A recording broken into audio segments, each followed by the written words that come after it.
की है।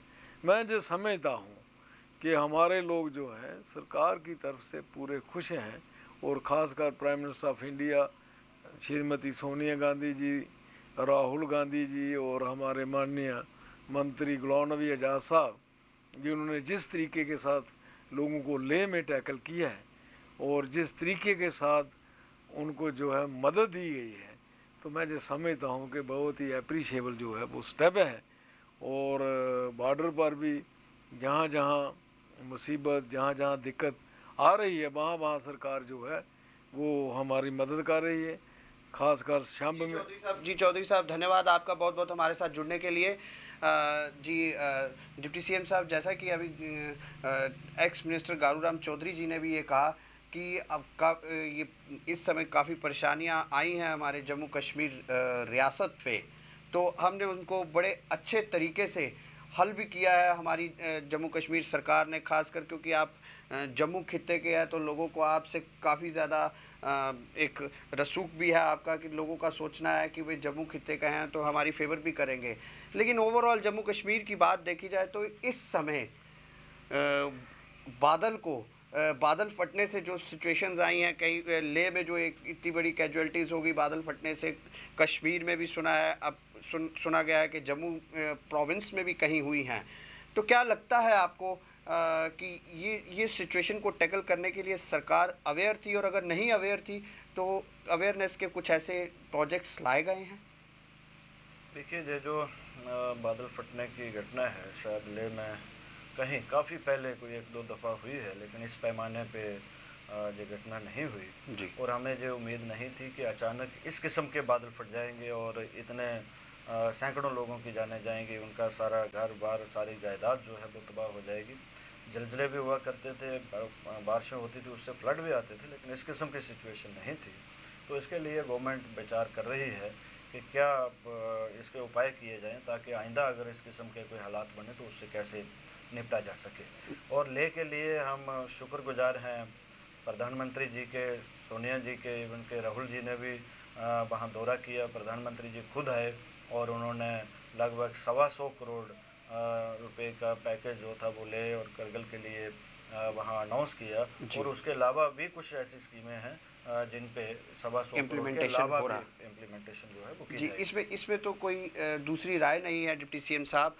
जैसा कि आपने कहा कि भाई मैडम सोनिया गांधी भी आए, honourable prime minister of India doctor Manmohan Singh भी वहाँ पे आए और उन्होंने 125 करोड़ रुपए की जो अनाउंसमेंट है वो की है।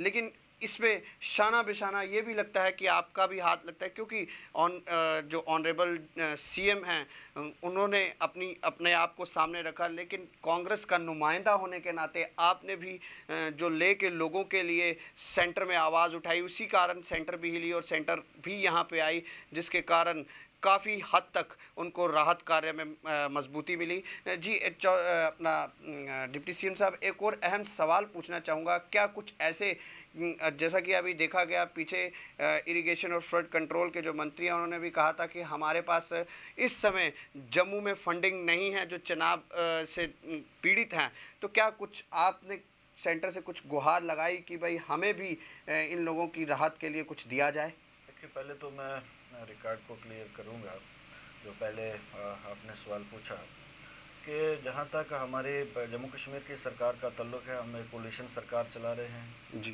कांग्रेस, नेशनल कॉन्फ्रेंस और पीडीएफ दूसरे लोगों की मिलीजुली सरकार है और जिसकी नुमाइंदगी चीफ मिनिस्टर साहब कर रहे हैं। जी। हम सब एक हैं और एक होके हम इस रियासत की डेवलपमेंट के लिए, रियासत की एकता और सलामती के लिए हम काम कर रहे हैं।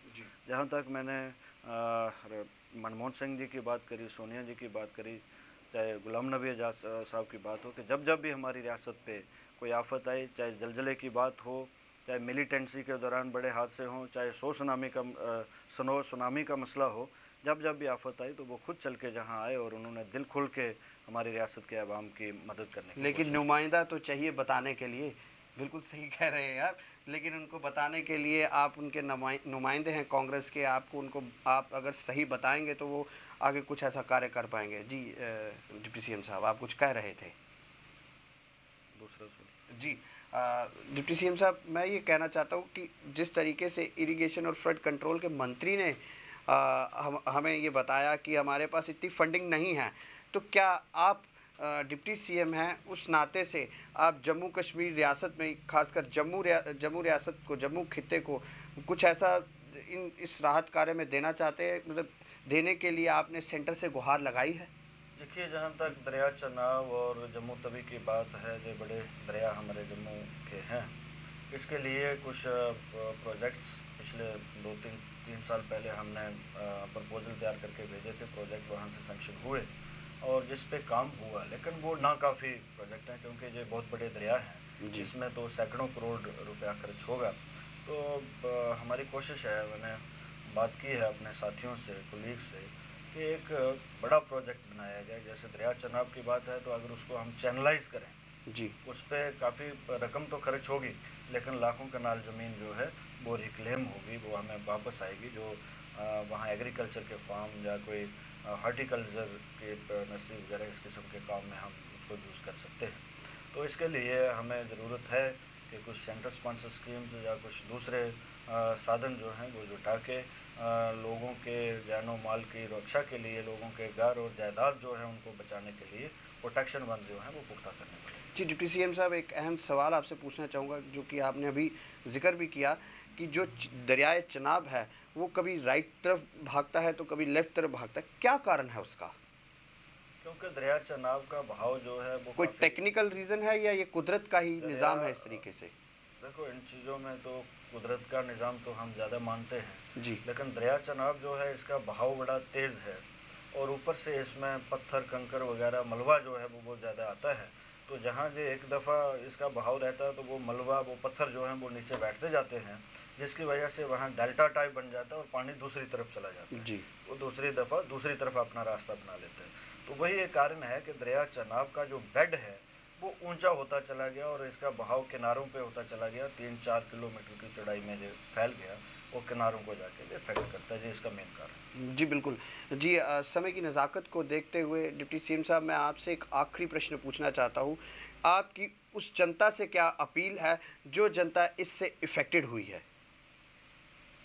जहाँ तक उस जनता का ताल्लुक है जिनको बारिशों के साथ, बादल फटने के साथ और दूसरे कारणों के साथ तकलीफ़ हुई है, जी, वो उनके दुख की घड़ी में हम शामिल हैं और हम कोशिश करेंगे कि उनके दुख को हम कैसे बांध सकें और क्या मदद हम सरकार की तरफ से कर सकते हैं, वो पूरी कोशिश हम कर रहे हैं और करते रहेंगे। जी, जी धन्यवाद डिप्टी सीएम साहब। ये थे हमारे साथ जम्मू कश्मीर रियासत के डिप्टी सीएम जनाब ताराचंद साहब, और हमने इनसे ये जाना कि क्या मौजूदा हालात हैं जहां हर तरफ इस समय त्राही मची हुई है जम्मू कश्मीर में, तो जो कुदरत का निज़ाम है उसको किस तरीके से ठीक किया जा सकता है। इन्होंने कहा, साफ शब्दों में हमें यह बताया कि कुदरत के आगे तो किसी का ज़ोर नहीं है, लेकिन हम फिर भी ये हमारी पूरी कोशिश है कि हम जनता के साथ शाना बिशाना कदम मिला के आगे बढ़े और सेंटर गवर्नमेंट से भी कुछ ऐसी स्कीम्स लाएं जिससे जनता को राहत मिले, जनता की परेशानियों को हल किया जाए। और इसमें कोई शक नहीं है, देखने में आपके सामने ही है जैसे कि ये जनता के नुमाइंदे हैं और ख़ासकर कांग्रेस के जम्मू कश्मीर रियासत के एक सुप्रीमो के रूप में हैं, क्योंकि डिप्टी सीएम हैं इस रियासत के। इन्होंने अपने आप को सही प्रिजाइड करके डॉक्टर मनमोहन सिंह के आगे भी रखा, मैडम सोनिया गांधी के आगे भी रखा, और लेहवासियों को उसके मुताबिक, हालांकि उनके जानो माल का नुकसान तो पूरा नहीं किया जा सकता, फिर भी जिस तरीके से हो सके उनके दर्द पे मलहम लगाने की ज़रूर कोशिश की। और ऐसे ही जो अगर किसी न किसी तरीके से कहीं भी राहत कार्य में इनकी ज़रूरत होगी, ये शाना बेशाना जनता के साथ है और हमेशा जनता के साथ चलते रहेंगे। ये इन्होंने एक शपथ भी ली हुई है। इनका कहना है कि हम जनता को, जनता द्वारा चुने हुए प्रतिनिधि हैं और जनता की सेवा हमारा करना सर्वकर्म धर्म है। जी डिप्टी सीएम साहब, आपका हमारे चैनल में आने के लिए धन्यवाद।